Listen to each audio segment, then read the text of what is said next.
Calling her out. Sister Wives Robyn Brown says Christine's timeline of Kody drama is a lie. Drama.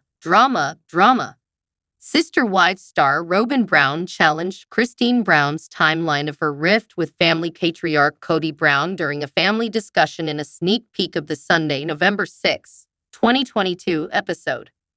I cannot figure out why I am so angry, Kody, 53, told Christine, 50, in Us Weekly's exclusive clip of the TLC show. You've been in this place for a really long time, and I'm just gradually getting clued in. The businessman went on to claim that one of his and Janelle Brown's children, Maddie Brown, said Christine was debating on leaving Kody well before she broke the news to him. The pair separated in November 2021. When you hear things through the grapevine, there's a whole other conversation you don't get. You should maybe address the source, Christine quipped, claiming that some of their children asked her, "Why are you staying? Why don't you just leave?" Christine then told Kody that their children noticed a change in the dynamics between the two of them, which is why they had questioned their mom about staying in a loveless marriage.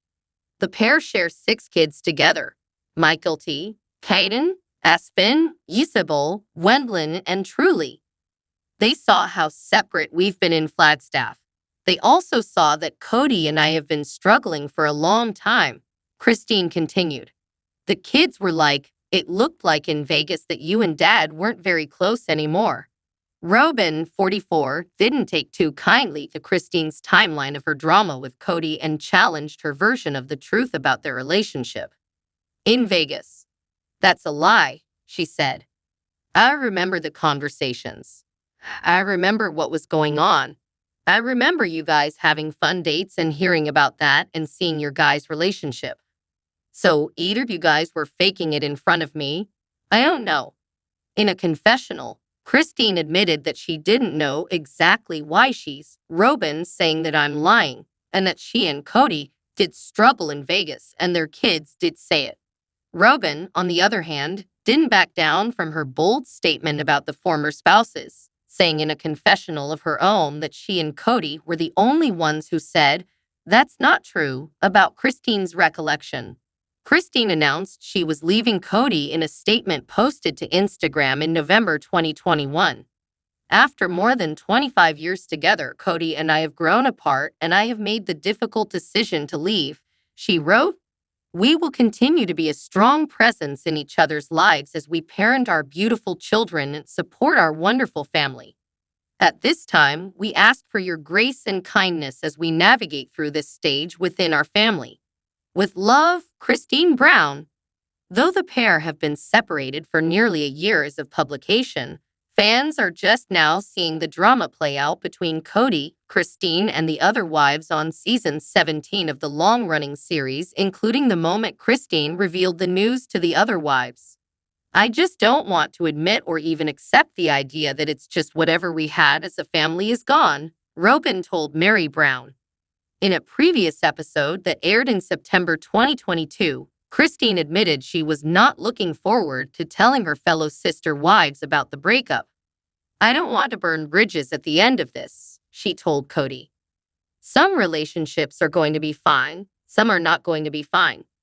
Mom says fellow plane passenger flipped out when she and her baby were offered a seat with more space. EOPA asked a travel expert to weigh in on the divisive incident after the mother wrote on Reddit that the other flyer told her she should be ashamed for taking the seat. A mother claims that after a flight attendant offered her and her 19-month-old son a chance to move to a row with 2 empty seats, a passenger in the new row became angry. In a post on Reddit, the mother says the other flyer complained that she wanted to sleep on the flight and having a baby in the row would be a nightmare. PEOPLE consulted a travel expert who weighed in on who was in the right in this situation that divided readers.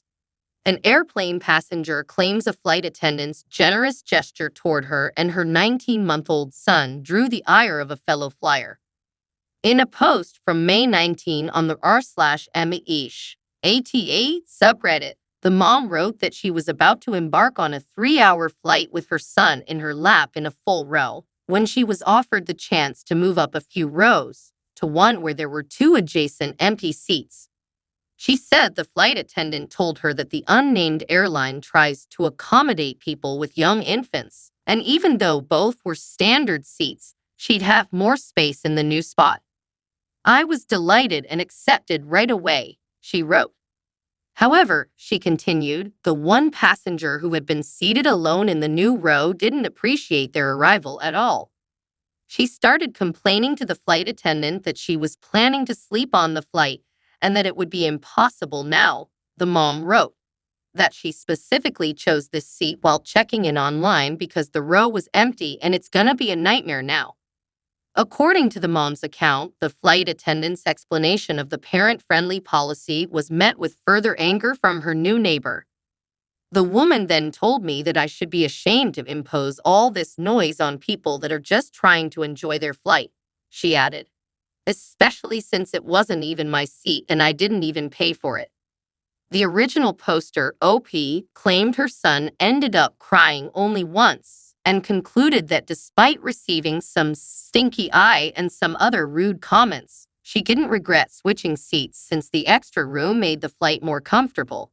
In an edit to the post, she noted that her son was on her lap for the entire flight, and the purpose of the extra seat was simply to feel less crowded and not bump elbows. While she said her bag was under the seat during takeoff and landing, she kept it on the floor of the row for the rest of the flight for easy access.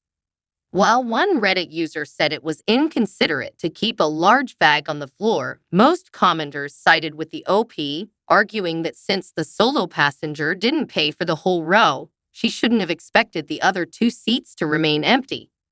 Related, woman takes business class upgrade, leaves ex and his son and coach after breaking up on trip. You paid for a seat, the airline accommodated you and explained to the other passenger. One Reddit user wrote to the OP. The other passenger paid for her seat only, not the entire row. Sounds like other passenger was an unpleasant person, which isn't your fault.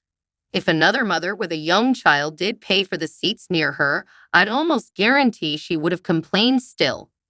You were asked if you would like to move by THECR, so it's perfectly fine, wrote another Reddit user who identified themselves as an ex-flight attendant. The other woman was being because she thought she was going to get 3 seats and could lie down on all of them. Ironically, she was complaining about not getting 2 seats she didn't pay for. She's the PEOPLE asked travel expert, writer and advisor Nicole Campoy Jackson of Fora Travel to weigh in on the divisive incident. Jackson says the OP was absolutely in the right to accept the new seat. That mother was sitting in the seat she had been assigned and was approached by a flight attendant who was simply taking good care of their passenger, she says. If the mom had been up in arms about having no extra space or expecting unreasonably more than what she'd paid for, I can understand passengers around her having an issue. But in this case, she sat in her seat and was offered a better one by someone who works for the airline. Zero issues here. Jackson says she understands not loving the idea of sitting next to a baby as well as the momentary mix of thrill and relief you feel when your row is empty after the doors have closed and boarding is done. Related, plane passenger who claims their backpack was not allowed to be placed in the overhead bin sparks debate. My nightmare. However, she says unless the other passenger had paid for all the seats in her row to ensure they'd stay empty, she had no right to expect that space. It may have been a bummer, but in my opinion, that's all it was, Jackson adds. Certainly not cause for any kind of scene or stress. If she needed the rest and was particularly concerned about it, she should have simply asked the flight attendant for help in switching to another seat in another row or part of the cabin. Jackson believes the mother did the right thing by staying, especially since it wasn't even an upgrade in seat type. She shouldn't have personally had to field any complaints about that for a short haul, 3-hour flight and with a baby who was by and large quiet. Had either of them been particularly invasive of the space or loud, sure, I can understand this being an issue. But she states that her bag fit under the seat and that the open seat remained open. It's just more comfortable than sharing an armrest when you have a baby in your lap.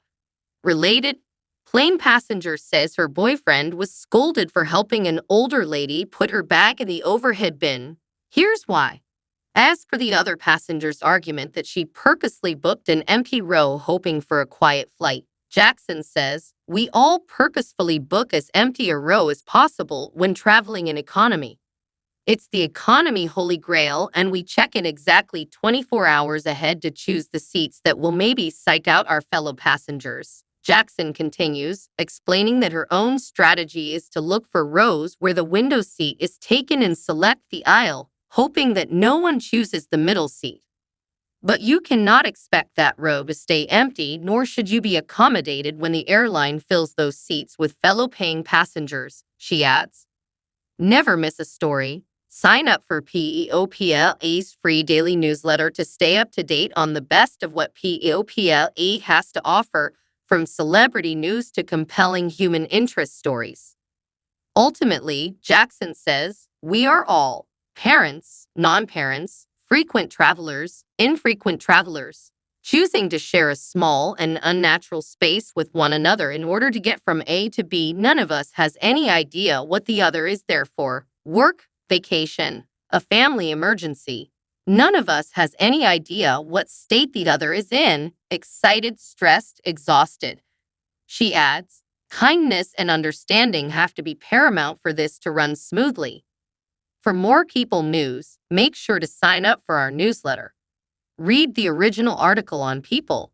Why Jane Seymour won't discuss marrying boyfriend John Zambetti despite being very happy. Exclusive. The Harry Wild star, who has been divorced 4 times, tells PEOPLE that today she values a partner that isn't doing exactly the same as me after 4 marriages that ended in divorce.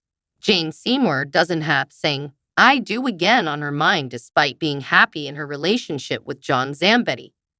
All I know is that right now, I am very happy, the Harry Wild star, 73, tells PEOPLE in this week's issue. I'm happier than I remember being for as long as I can remember. My family's happy, everyone's happy, and I don't want to mess with happy. So for right now, where I'm at is really good.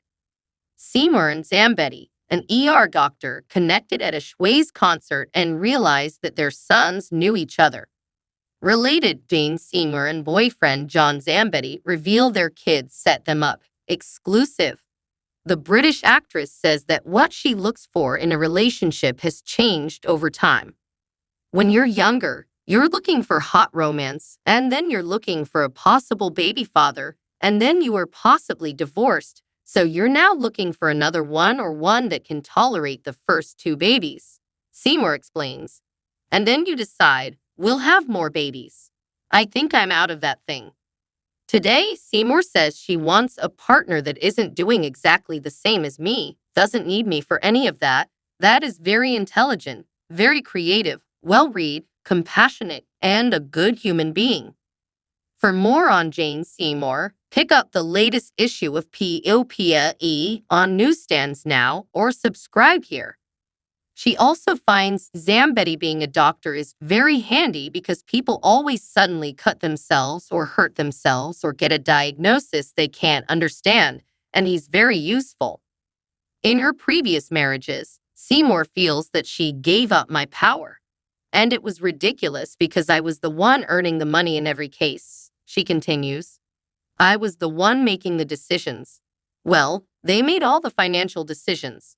That was the mistake. Seymour's second husband, businessman David Flynn, left her $9 million in debt after the split, hence why she signed on for Dr. Quinn, medicine woman. Every time something bad happened, something even better came out of it, Seymour says. The Emmy winner wants women to recognize their power at all ages.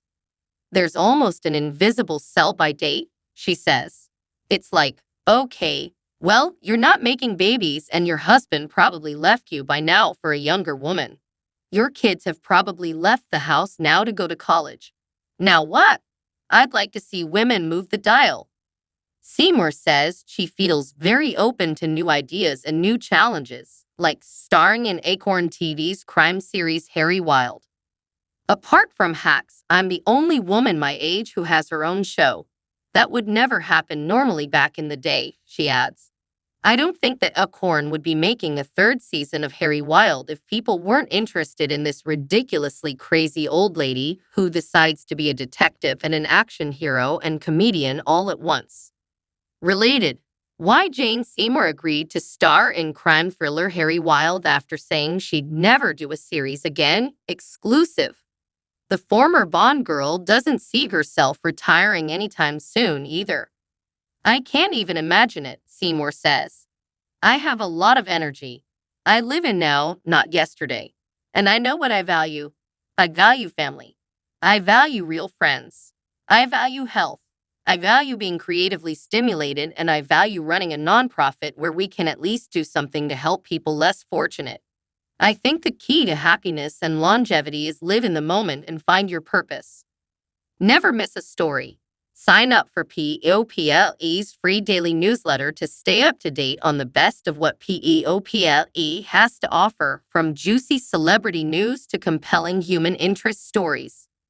Harry Wild airs Mondays at 9 p.m. ET on BBC America and Acorn TV. For more People news, make sure to sign up for our newsletter.